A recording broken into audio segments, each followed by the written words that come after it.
Hello YouTube, how's it going? This is the crossover and I'm back with another video. Today's going to be another one of my scouting reports for the 2022 NBA draft. And today we're going to be taking a look at Iowa's Keegan Murray. So without any further delay, let's get straight into the video.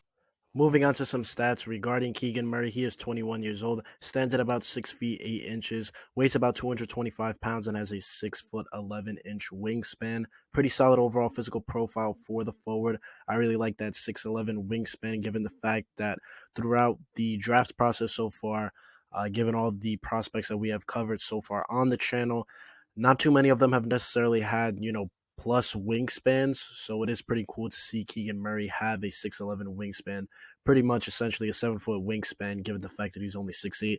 That 225 pounds, they do scare me a bit. I'm going to talk about that a bit later on in the video. However, regarding his on-court stats, this is his second year with Iowa, where he averaged 23.3 points, is the nation's leading scorer as the year is still going on. Averaged 8.4 rebounds and 2.1 blocks, while also averaging, I believe, about a steal and a half per game. So a lot of turnovers that he is creating on the defensive side of the floor. He also has a 65.8% effective field goal percentage and is shooting 76.8% from the free throw line, essentially 77%. However, I love to include the 3-point attempt rates for all the prospects that aren't, essentially centers like Jalen Duren, where all they do is stand around, the paint looking for lobs. For every other prospect, I love to include their 3-point attempt rate because it gives you a glimpse into their shot chart, given how many threes are they essentially getting up. And when you compare a player like Keegan Murray to a player like Benedict Mathurin, for example, who we covered previously, who's 6'7" and has damn near a 50% 3-point attempt rate, it kind of shows you the difference between the shot selection between prospects. And I think, given the fact that Keegan Murray has a 28.6 3-point attempt rate, it kind of gives you a glimpse into, the kind of shots that Keegan Murray takes, or his play style, which we will get into later. And I think the 30.7% usage rate, I felt like I had to include it, but I mean, I think it's a given just because when you take a look at that Iowa roster and it's kind of barren. It has some talent, but they're not the best team in the world. And given the fact that he is the nation's leading scorer, that 30.7% usage rate is to be expected. Moving on to some of the strengths of Keegan Murray as a prospect. First up, we have his strengths as a cutter, or essentially just an off-ball mover in the half court. He has a very high IQ overall as a player, in my opinion. He moves around on the offensive side of the floor. He moves around great. Again, similar to a player like Benedict Mathurin, he just knows how to clear a side when the ball handler is attacking. He does a great job of just maneuvering around the court, and I think he's also a very good cutter as well. He recognizes when he should slip to the rim in order to receive, whether it be a backdoor cut or, just getting in front of his man, like a face cut, or even just when he's rolling to the basket and, he kind of, his man kind of traps the ball and does a great job of just recognizing that, slipping out of the screen to get open, going downhill. And, I think that's something that's going to translate to the NBA level, just given the fact that he might not have, or we'll get into some other parts of his skill set later, but, just given the fact that he can just move around the floor very well and is a good cutter, I think that helps him from day one in the NBA. Moving on to really Keegan Murray's bread and butter as a player so far at the college level, it is just his play in the post. You can make an argument Keegan Murray is one of, if not the best post players in the NBA, given that 6'8", 220-pound 225 pound frame, he throws around his weight, and he is very physical down low on the block. He loves to kind of take the outside foot and kind of, just drop step it, just swing it through. And he loves his drop steps, and he loves to throw around his elbows too. It's kind of Domantas Sabonis like, where Domantas Sabonis, if you ever watch the Indiana Pacers, he's extremely physical down low, and he loves to throw around his elbows. I'm surprised he doesn't get into more fights than he does. But Keegan Murray is a very similar player at the college level, very physical down low, loves to throw around his weight. And just has soft touch around the rim, as I mentioned in my next one. He just has very soft touch around the rim, whether it be in hooks, putbacks, his little floaters, and he also does a great job of sealing his man off when he is in the post, again, just due to the strength that he possesses. However, again, I believe him to be one of the best post players in all of college basketball. How effective that post play will be, we'll talk about that later, given the fact that he's only 6'8", but it's still nice to see. Keegan Murray has an elite skill set. Now, how much of that skill set is going to translate, again, we'll talk about that later. But just given the fact that he is an elite post player in every sense of the word, uh, I have to include it as a strength. However, moving on to some other parts of his offensive skill set, he is a pretty solid shooter. Essentially, he's only a spot up shooter at this point, and as I mentioned, a pick and pop threat. Do have some questions marks about the shot. It is a bit slow, but I think in overall his form is fine. In terms of like the form and everything. It's just that I think the extension could be a little bit better, and we'll talk more about another big concern I have with his shot moving forward. But he's a viable spot up shooter. He's an effective floor spacer, and again, you love to see that from Keegan Murray. You love to see that versatility in his game, and he also again is a viable pick and pop threat. There were moments against Iowa State, a game that he really struggled in that I'll talk about later on, that he had a couple moments, a couple flashes as he pick and pop threat that really impressed me, and I think it could translate to the NBA level. Maybe not from day one. His shot from day one is something that I will talk about in the concerns area. But there is, at the very least, if it's not there from day one, there's upside for him to be a pick and pop threat. But I think he should be a solid shooter, solid spot up shooter from day one at the NBA level. But in my opinion, aside from his post scoring, again, which I'll talk about later on. It's what I really love about Keegan Murray is just his overall defensive versatility. We'll start off as his strengths as a point of attack defender. His length is very disruptive, and he does a great job of keeping his man in front of him. Given the fact that he is 225 pounds, you might think that he's a bit slow. While he's not like a super fast athlete, he does a great job of, again, just keeping his man in front of him, and his reaction speed and his reaction timing is really great. And again, you love to see that from Keegan Murray, and he's able to keep ball handlers in front of him, and given that long wingspan that he does possess, and just given how big he is, he's not necessarily the tallest guy in the world, but just given how big he is, with that 225-pound frame, again, 6'8". He's not necessarily the shortest guy. He's not, a big man, but, 6'8" is still pretty big, especially at the college level. And again, with that wingspan, he does create a lot of problems for ball handlers, and he just has very high IQ overall. That same IQ that I mentioned when, in terms of his cutting, translates to the defensive side of the floor as well. And you also see that in his off-ball defense as well. He's arguably one of the best. I mean, would have to sit down and really think about it. How Keegan Murray ranks amongst, like player like Jabari Smith, for example. But Keegan Murray's off-ball defense is very, very enticing to watch. He communicates awesome. His communication is awesome, as well as he just navigates, as I mentioned, he just navigates through off-ball screens so well. He does a great job of just keeping his head on a swivel and always knowing where his man is, and always does a great job of, telling his teammates, hey, I'm switching, let's switch here, let's do this, let's do that.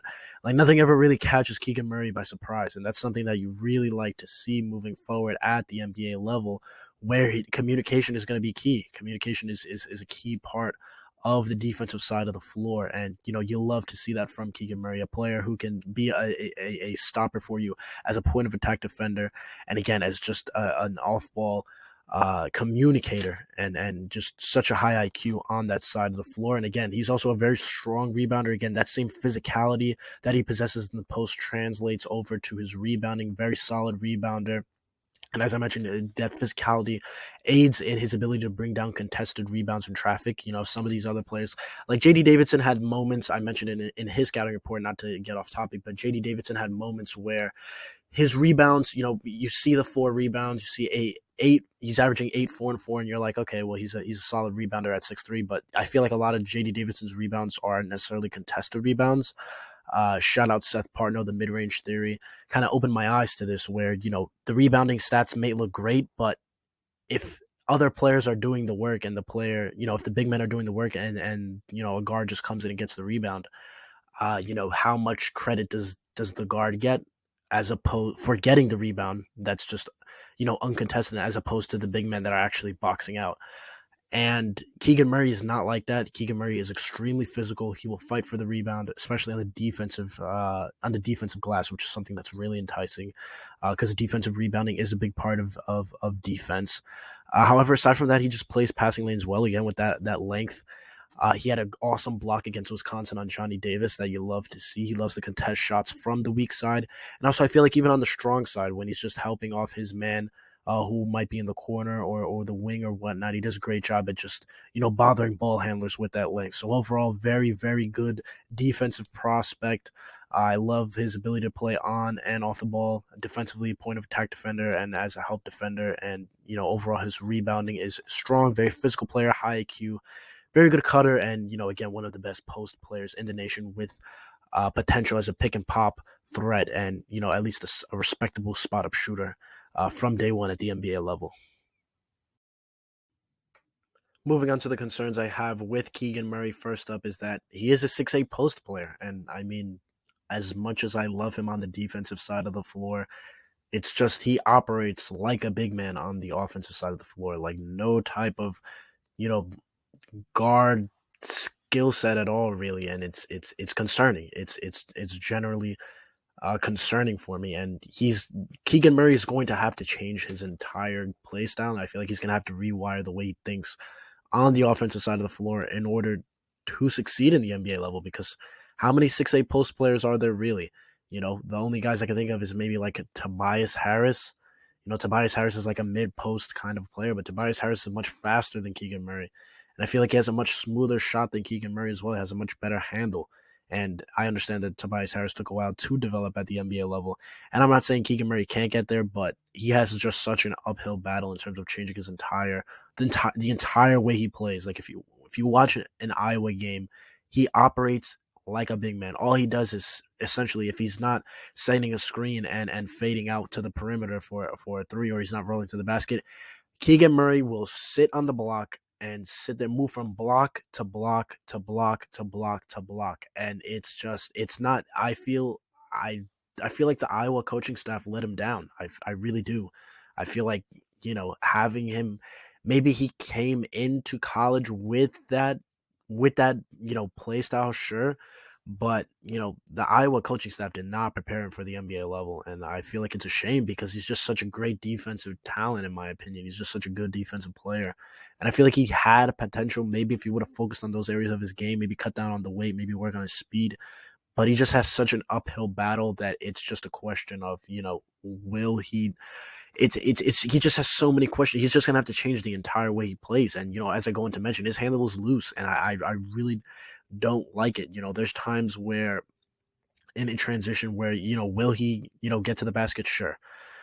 The only couple times I've seen where it doesn't even look good. It looks like he barely has control of the ball, and he'll hit one guy with the crossover, another guy with the crossover, and it's not like we're not talking about like a drop cross here or like a Allen Iverson crossover. We're talking about like a basic crossover. Like his handle is pretty loose, and he doesn't seem too confident. There were plenty of times that I've counted in transition where Keegan Murray will have the advantage on a player that's smaller than him, and he will kind of just he'll be going downhill, he'll be attacking in the middle of the floor, and then he'll kind of just teeter out, kind of veer out onto the perimeter because he just doesn't seem all that confident in his handle. And just watching him play, I wouldn't be confident in that handle the way it looks right now either.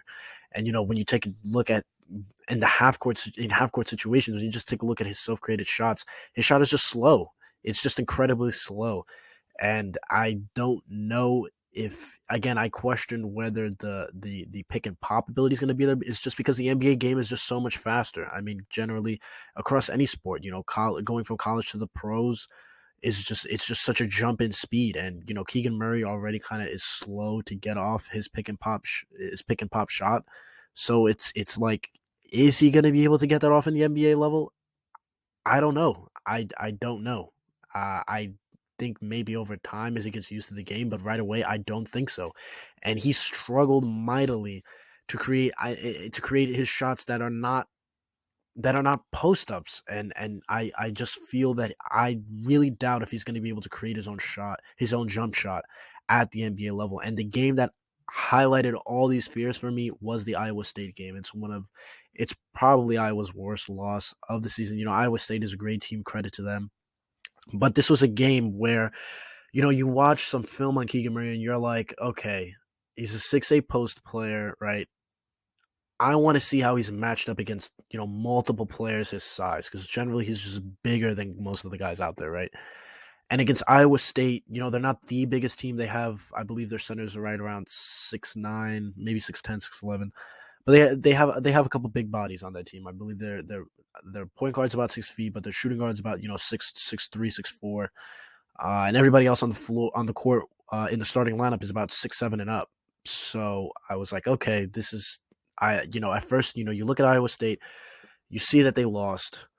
You see Keegan Murray only had 9 points on pretty poor efficiency, and you're like, okay, is this going to be the game where my fears come true? And they did, and they just loaded up on him. They're like, you want to post up guys your size, go right at it, because we're going to shade you and we're gonna make you uncomfortable. And they made Keegan Murray. They dared Keegan Murray to create his own shot, and the handle's not there, and the jump shot is just slow in general. So he just couldn't necessarily create his own shot. And there were a couple shots that he did take. Like there was a couple where he tried fading away like a Kobe Bryant kind of shot, and it just bricked. It didn't even hit the rim, and it was just ugly to watch. And I feel like that Iowa State game is going to be reality for Keegan Murray at the NBA level every night, because I mean you're 6'8", like you're going to be matched up against guys who are bigger than you given your play style.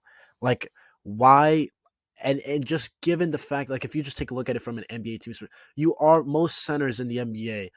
A good amount of them in today's NBA space the floor, but a good amount of them don't either. And you're limiting how good of you it feels like Keegan Murray, in order to play to his strengths, is gonna have to play next to a center that spaces the floor. And it's like I don't think Keegan Murray is good enough to make that accommodation. And he just has to change the way he plays. And it's just hard because you look at a guy like Benedict Mathurin, who's showing clear flashes as a shot creator off the dribble. You take a look at a guy like Johnny Davis or Jaden Ivey or a Blake Wesley. Given the fact, you have to take into account those guys are a bit smaller than Keegan Murray, but still, these are guards. These are guard skill sets. Keegan Murray is a bit of a player of the past. I feel like if Keegan Murray was in the 2008, 2009 draft, Keegan Murray probably would have been a top 10 pick. And Keegan Murray still, projected to go in the lottery by a lot of people. And I'm just like, I don't get it. I really don't see it, because it's a 6'8" post player. He's a 6'8" big man. And it's just I really do not see it with Keegan Murray being in the again. I love his talent on the defensive side of the floor, and the post game, it's there, but it's mainly predicated on, he has touch around the rim, of course. Don't get me wrong, I mentioned that before, but his game is mainly predicated on just his strength and ability to just throw around his weight. And I get that he's 225 pounds, but at the NBA level, guys are going to be what, 6'10", 6'11". Because me personally, I don't even know if I would match up my power forward against him. He's going to be a rookie. He's going to be unproven as a shooter. While I believe, spot up wide open threes, he'll be able to knock it down. His release is just slow, and it's like, why would I bother putting a perimeter oriented power forward? Like I'll put my center on you. I'll put my center on you, and dare you to beat me by shooting with your slow release. I'll dare you to do that, right? And I just don't know how effective that's going to be. And I feel like out of all the prospects that we've covered so far, even though I love him defensively, I think Keegan Murray is without a doubt the one that I feel like has the most uphill battle towards becoming a rotational NBA player. Just because as good of a defensive player as he might be, we're past the age where you can just have a specialist on one side of the floor, because he has an uphill battle to go in terms of his handle, even the elevation on his shot, learning how to really operate on the perimeter. He just has such an uphill battle. And you could say that about other prospects in the past, where you're like, oh, they have a ways to go, learning how to play the game, right?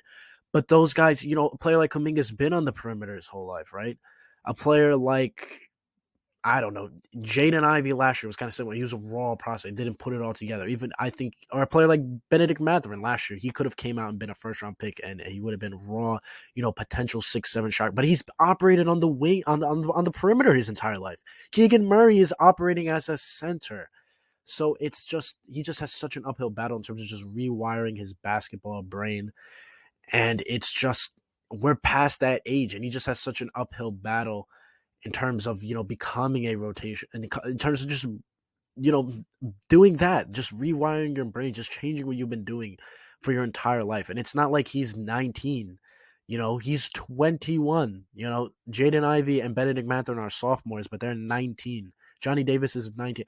Keegan Murray is 21. So I mean, I think he's much closer to a finished product, and it's not like the guy has. It's not like you look at him, you're like he's shown flashes of some feel, and maybe he can improve on that. It's like no, like Keegan Murray has the feel, he has the touch. I feel like he's much closer to a finished product than a lot of these other guys. It's gonna be a big task for him to do it. And can he do it? Sure. Can he completely rewire his game?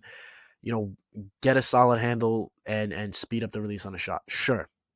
But that's asking a lot. That's asking a lot. And again, as much as I like him defensively, the offensive skill set is just so concerning. And ultimately, I think he is a first round talent. Nowhere near the lottery. I've seen him being mocked to like the Kings, and it's just like no, just no. Like there's no way I'm taking him over a player like Blake Wesley or Pat Baldwin. It's just not happening. I'd bank on the upside of those guys and the youth of those guys over Keegan Murray any day of the week. And again, as much as I like Keegan Murray, I think he should be in the first round, probably in the 20 to 30 range, if we're being honest. Again, I have to finish looking at. I feel like I have to finish looking and getting enough notes on enough prospects. But right now, as things stand, I have Keegan Murray going from anywhere from 20 to 30. I believe that's the appropriate range in which he should be selected in. And that's the end of the video, guys. Thank you so much for watching. Let me know what you guys think about Keegan Murray in the comments. Will he be able to change his game around? Will he be a solid starter? Maybe even more than that. Where do you guys think he should go in the draft? Let me know about all your opinions in the comments section. And aside from that, that is the end of the video, guys. So please subscribe if you enjoy my content. If you are not already subscribed, and share it with a friend if you do want to keep growing this channel. So yeah, stay safe out there, guys, and peace.